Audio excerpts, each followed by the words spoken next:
there, what's up, guys? Hope you guys are having a great day. Today I'm going to talk about your mind and your mouth. What exactly is it that you're waiting for in your life?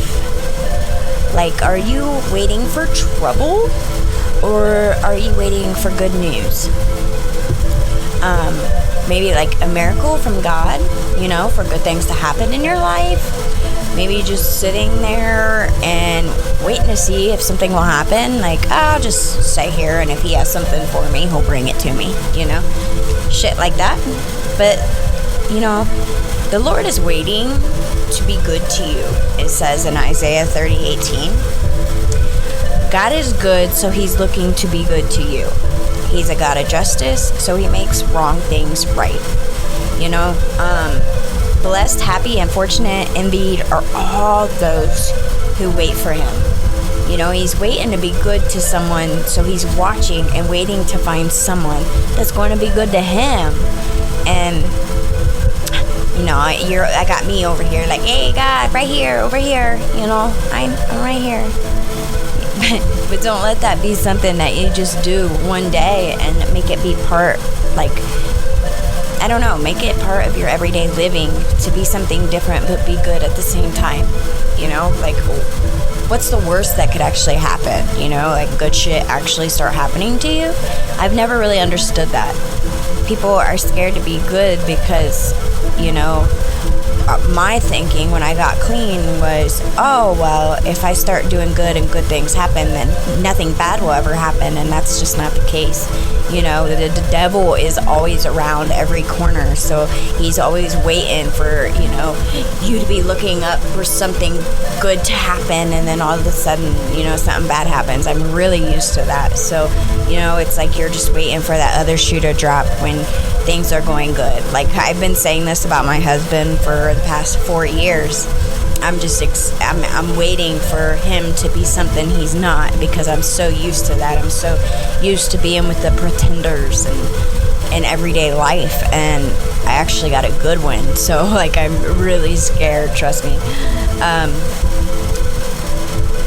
But it works. It works. You start doing good things happen, and that's the one thing that pisses off the devil the most, is that when you do start doing good, there's no longer doubt, self-doubt, what kind of self-talk do you do about yourself to begin with?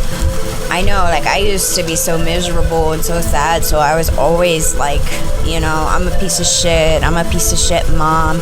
In all reality, I did what I thought was best for my children by giving them away for adoption, I had to do this because I was not in my right state of mind to be able to take care of them.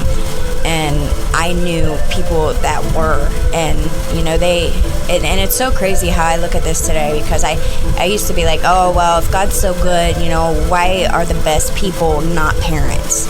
Because I have a cousin who is awesome, and they were never able to have kids, and they would have been the best parents. And what happened was they ended up having to adopt his wife's brother's kids because they were being abused. So it's like that, those great people that couldn't have kids are for those kids like mine that had a mother that was a drug addict that couldn't take care of them. So they needed them, So, if you talk bad about yourself, you won't find joy out of any of that. What about your imagination? Sometimes, our mind just goes off into bad thinking. It happens all the time. And, but, you don't have to think about what just falls into your head at that moment. I've realized, we learn that we can change our thinking. Come to find out, who would have thought? Bad things happen in our lives because we are in a world with bad people. And if you change your way of thinking, good things will start happening.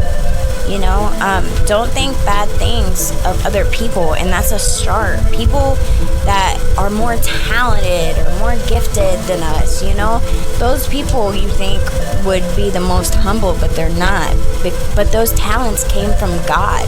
And if anything, it should humble those people because they were lucky enough to get those gifts. Every time that I want to make a a video or make a podcast or whatever, like I just know that God put it in my heart to help somebody else out there that's struggling, and I know it's possible. And if you do enough self-talk, it can work both ways. Either you can have self-doubt and doubt yourself and go back to the misery, or uplift yourself in your own talking. But if you do that, you will feel so much better about yourself, and then those gifts will come upon you. Proverbs talks about the fruit of the mouth. You eat your words. So, words have consequences. Whatever you speak, you have to be satisfied with. What is it you speak of? As humans, we're always just talk. A lot of times we don't even realize what we're saying. We're sowing the seed out to harvest in everybody's lives, and sometimes we don't even realize what it is we're talking about. Death and life can be it's the power of the tongue altogether. If you think you're right and you talk right, you'll get joy out of life, period. So on that note, I gotta get off here. I have a meeting to go to, but God bless you all. Thank you for listening, and I hope you continue to listen to what I have to say. Thank you, and over and out. Tiffany Wood. Have a great day. God bless you. Bye.